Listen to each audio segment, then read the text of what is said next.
ศูนย์กลางองค์การพุทธศาสนาสัมพันธ์แห่งสาธารณรัฐประชาธิปไตยปาซาสลาวจัดพิธีแถลงข่าวงานบุญแห่สูตรสาธยายพระไตรปิฎกพร้อมทั้งเฉลิมฉลองอาคารประธานสงฆ์ศูนย์กลางองค์การพุทธศาสนาสัมพันธ์ลาวและพิธีโฮสต์สงฆ์มหาเถราภิเษกจะได้จัดขึ้นในระหว่างวันที่26-30 มังกร 2026ที่เดินพระธาตุหลวงเวียงจันทน์ในวันที่23 มังกร 2026ที่อาคารประธานสงฆ์ศูนย์กลางองค์การพุทธศาสนาสัมพันธ์ลาวพระอาจารย์ใหญ่อธิปไตยไมตรีจิตรองประธานศูนย์กลางหัวหน้าห้องการบริหารศูนย์กลางองค์การพุทธศาสนาสัมพันธ์ลาวพร้อมด้วยพระอาจารย์ใหญ่บุญทวีประสิทธิศักดิ์รองประธานศูนย์กลางองค์การพุทธศาสนาสัมพันธ์ลาวหัวหน้ากรรมาธิการสาธารณูปการได้แถลงให้ฮู้ว่าในระหว่างวันที่26-31 มังกรที่จะมาถึงนี้ทั้งองค์การพุทธศาสนาสัมพันธ์ลาวจะได้จัดงานมหากุศลครั้งยิ่งใหญ่เพื่อเฉลิมฉลองผลสำเร็จกองประชุมใหญ่ผู้แทนพระสงฆ์ทั่วประเทศสมัยที่9และระดมทุนสมทบการก่อสร้างอาคารสำนักงานประธานศูนย์กลางองค์การพุทธศาสนาสัมพันธ์ลาวหลังใหม่ที่ยังข้างสำละและงานบุญแห่สูตรสาธยายพระไตรปิฎกและพิธีโฮสต์สงฆ์มหาเถราภิเษกพร้อมทั้งพิธีเฉลิมฉลองยกยอดโซฟาอาคารสำนักงานประธานศูนย์กลางองค์การพุทธศาสนาสัมพันธ์ลาวสำหรับงานบุญในครั้งนี้ถือเป็นนิมิตหมายอันดีงามทางด้านวัฒนธรรมและศาสนาซึ่งมีจุดประสงค์หลักเพื่อสร้างความเป็นสิริมงคลให้แก่ประเทศชาติและเสื้อสูพระธรรมคำสอนโดยมีกิจกรรมสำคัญคือพิธีสูตรสาธยายพระไตรปิฎกลาวพระวินัยพระสูตรและพระอภิธรรมอย่างเต็มรูปแบบตลอด3วันอยู่ภายในกรมเรียนพระธาตุหลวงเพื่อเผยแผ่เมตตาบารมีและส่งเสริมการศึกษาคำสอนขององค์พระสัมมาสัมพุทธเจ้าให้คงอยู่คู่กับชาติลาวและเป็นการสร้างบารมีธรรมให้แก่ตนเองและครอบครัว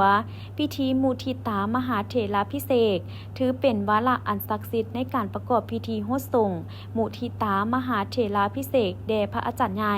มหาเวทประเสนัยประธานศูนย์กลางองค์การพุทธศาสนาสัมพันธ์ลาวองค์ที่7และคณะสงฆ์ผู้จัดทำพระไตรปิฎกลาวจำนวน13องค์เพื่อแสดงความกตัญญูกตเวทีต่อผู้นำพาสูงสุดของคณะสงฆ์ลาวและยกย่องบุคคลที่มีคุณงามความดี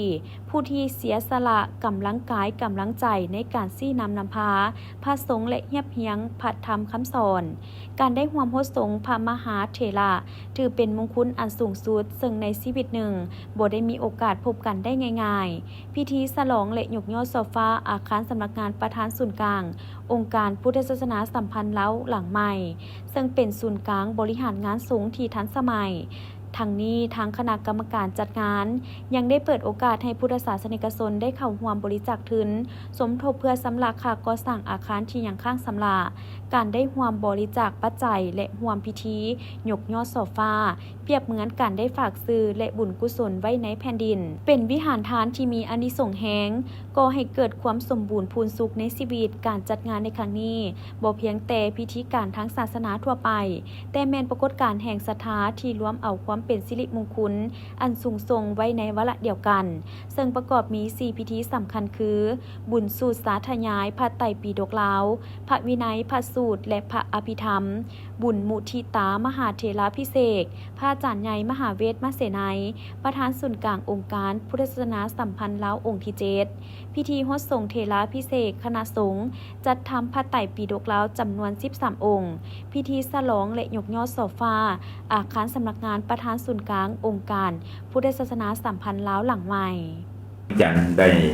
เสียสละเวลาเข้ามาร่วมน้ำกันเป็นขบวนก่อนกำลังทั้งกองทัพธรรมเนาะก็คือทั้งพระสงฆ์ทั่วประเทศลาวเฮาเนาะในการแห่พระธรรมคำสอน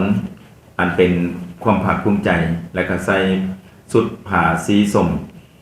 เนาะผมผ้าหัดเป็นปริมณฑลจบงามเพื่อความเป็นระเบียบเรียบร้อยของคณะสงฆ์ความเป็นอัตลักษณ์ของความเป็นพระสงฆ์ลาวเนาะพระสงฆ์สามเณรลาวมาร่วมกับสามเณรนักศึกษานักเรียนที่เฮาก็ได้จัดมาเป็นขบวนคณะสงฆ์ทั่วไปก็ขอกราบรัตนมนต์ได้เนาะที่2ขอเห็นเจริญพรการนำปักหลักทุกกระทรวงทบวงกรมการนำปักหลักทุกขันศูนย์กลางจนฮอดท้องถิ่นได้สละเวลาเข้าร่วมพิธีนำกันโดยใส่ชุดประเพณี บวชหมายก็มาจะใส่สุดสีขาวตลอดไปเนาะใส่สุดประเพณีวัฒนธรรมลาวได้เบ่เลยขอให้เป็นสุดสุภาพทั้ง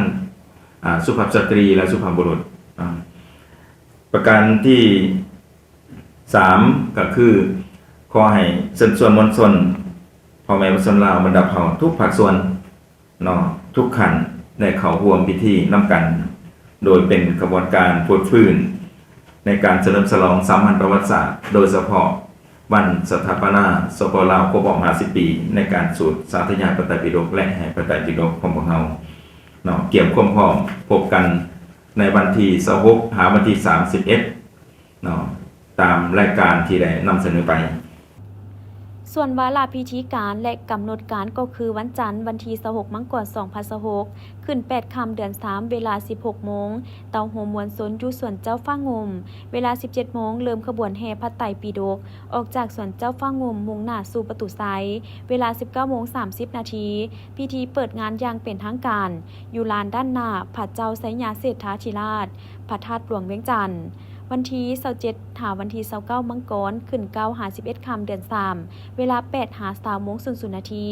พิธีสูตรสาธยายพระไตรปิฎกลาวพระวินัยพระสูตรและพระอภิธรรมตามลำดับวัน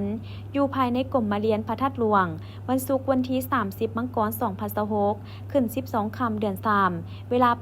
8:00พิธีฮดสงฆ์เถราพิเศษกคณะสงฆ์จัดทำพระไตรปิฎกลาว13องค์อยู่เดินด้านหน้าหอธรรมสภา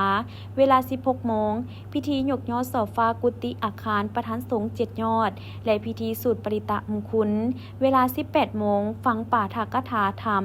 ความสำคัญของพระไตรปิฎกอยู่ลานด้านหน้าพระเจ้าไสยาเศรษฐาธิราชวันเสาร์วันที่31มังกรขึ้น13ค่ำเดือน3เวลา 7:00 นาทีพิธีตักบาตรถวายสังฆทานพระสงฆ์130 องค์อยู่กุฏิอาคารประธานสงฆ์เวลา 8:00 นาทีพิธีแห่และพิธีฮดเถราพิเศษกพระอาจารย์ใหญ่ประธานศูนย์กลางองค์การพุทธศาสนาสัมพันธ์ลาว